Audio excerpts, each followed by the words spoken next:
In this video, I'm going to talk about cylinders and traces.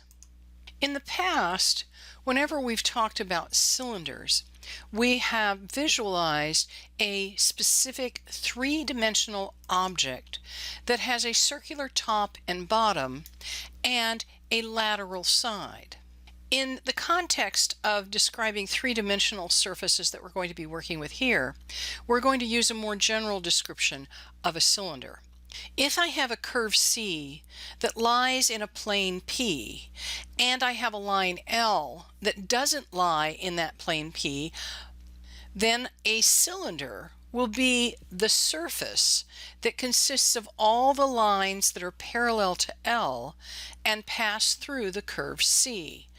So if I set up a three-dimensional coordinate system and I plot a curve C that looks like an upward opening parabola that opens in the positive y direction, and I cross that curve with a number of lines that are all parallel to the z-axis and parallel to each other, I can see that the set of all of these parallel lines I can construct will actually create something that looks like a sheet of lined notebook paper that I fold into a parabolic curve, where the vertex of the parabolic curve would be located at some point on the z-axis. While the shape of my cylindrical curves that I'm talking about won't identically look like a cylinder as I graph them, imagine my geometric cylinder that I started with having a curve superimposed along the lateral side with a set of parallel lines that cross that curve that are all parallel as well to my z-axis. The set of all those lines create a complete circumference for my cylinder that make up the lateral surface of my cylinder.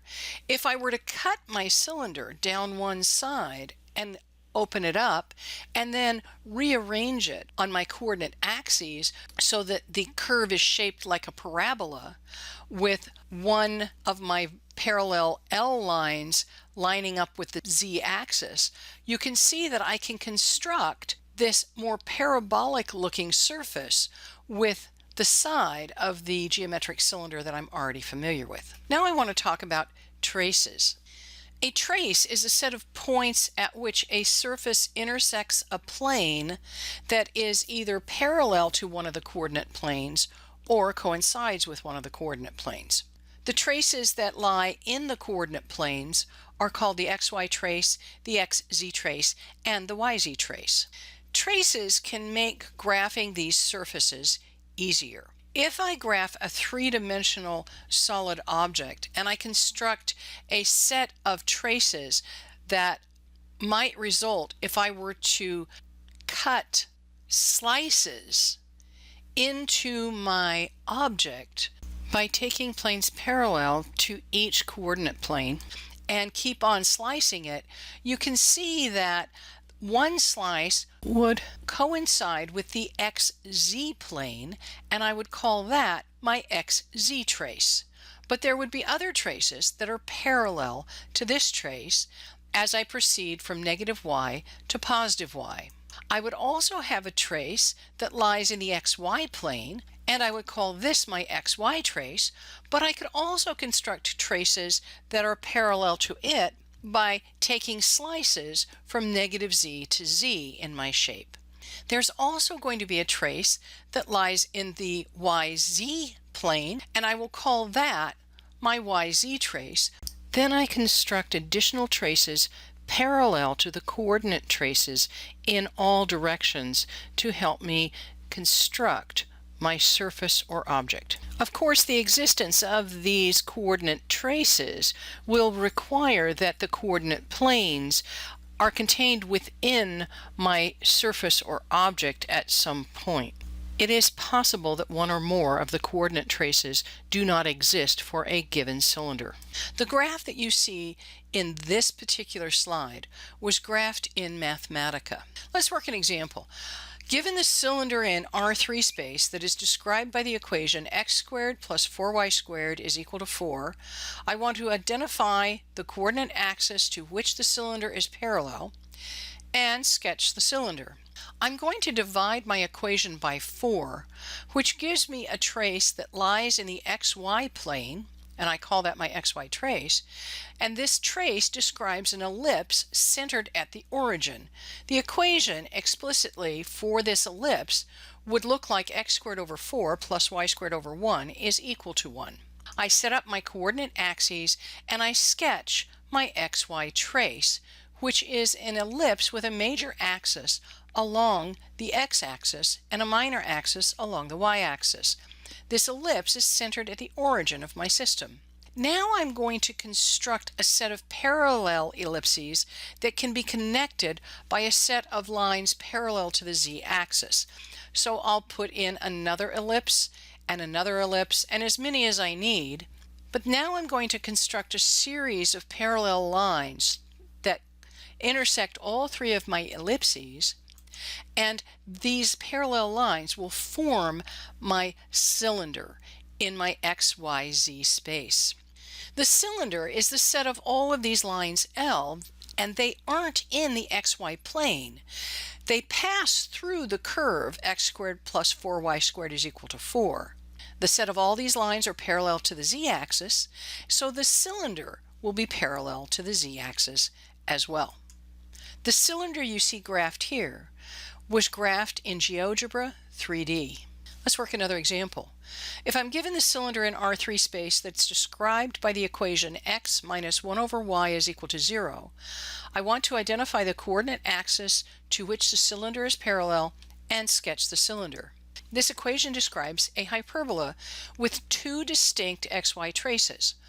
One trace is in the negative xy plane and one trace is in the positive xy plane. When I graph this in 3-dimensional space, I see that the hyperbola is centered at the origin, and I have one part of my hyperbola that exists in the quadrant of the xy plane where x and y are both positive, and I have a part of my hyperbola that exists in the part of the xy plane where x and y are both negative. Graphing this 2-dimensional hyperbola was accomplished using GeoGebra 3D. Now I use the XY trace I have to construct parallel traces and sketch my cylinder. The trick here is to keep close track of your axes, both the positive and negative. Using a graphing tool that allows you to rotate your cylinder can really help you identify the axes that our cylinders are parallel to. In this case, while parts of my hyperbola approach a parallel behavior with respect to my axes in various regions of my curve, the one axis to which the entire cylinder is parallel is the z-axis. I want to mention some helpful graphing tools. Some of these graphs that you're going to be working on can be a little challenging to work from. I'm not expecting perfection, and what you really want to do is just sketch enough information to help you really visualize what these surfaces are going to look like.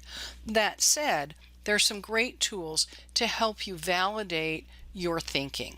One option is to graph these in the free online GeoGebra 3D graphing tool. This one is nice because it allows you to rotate your cylinders, and the axes are always very clearly marked. There's also a free Wolfram Alpha graphing tool, and it allows you to graph and rotate your cylinders. The rotation in this tool can be a little tricky to get right, and the axes are not always very clearly labeled. If you happen to have a TI Inspire calculator, you can graph in 3D there. You will then use your arrow keys to rotate your cylinder. Semtech recently released an app called Graph 3DC that can allow you to graph and rotate in 3D on the TI 84 Plus C Silver Edition handheld, and it works really nicely. It's easy to install on your calculator, provided you still have the USB cable that connects to your computer and you have the TI Connect software that will allow you to send the app across to the handheld unit. The Universal Casio Forum, UCF, has also developed a 3D graphing application that you can get, and it's called Graph 3DP. It should work on the Casio CFX, AFX, FX Prism handheld family. I haven't tried this out yet. I don't know how easy it is to get or how convenient it is to work with. So now you get to try it. Pause the video and identify the coordinate axis to which the cylinder described by x is equal to z squared minus 4 is parallel, and sketch the cylinder. When you're ready, restart the video to check your understanding. So I'm given the equation for a cylinder, x is equal to z squared minus 4. I want to identify which coordinate axis this cylinder is parallel to and sketch the cylinder. Rearranging this just a little bit, I can see that I have a parabola described by x plus 4 is equal to z squared, and that it opens in the direction of the positive x-axis and lies in the xz plane with a vertex at the point -4, 0, 0. I'm going to construct by hand a set of coordinate axes in 3D. This is z, this is y, and this is x. X comes out of the page, z goes up, and y goes to the right. I'm going to extend my x-axis back in the negative direction, and I'm going to mark -4 back here at this line. I do this because I want to be able to construct a parabola in the xz plane that looks something like this. This is my xz trace. Now I'm going to construct a set of parallel parabolas to the left and right of the one that we have just constructed to give me some idea of what my cylinder is going to look like. You'll notice that as I do this, I have a vertex that lies along a line at x is equal to -4. If I connect these with a set of lines L that are crossing through my original parabola and not contained within the xz plane, you can see that I end up with a surface that looks like a sheet of paper folded into a parabolic shape where the vertex of the curve lies along the x is equal to -4 line. This cylinder is parallel to the y-axis. This is how I can sketch it very roughly by hand. What I want to show you now is what it looks like graphed neatly in GeoGebra 3D. This tool not only gives me a much nicer graph, but my axes are both scaled well and labeled well, and I can rotate it so that I can see more details in my cylinder than I can when I sketch it by hand. This is how we work with cylindrical surfaces in R3 and use traces to help us construct graphs and visualize what they look like. Let me know if you have any questions.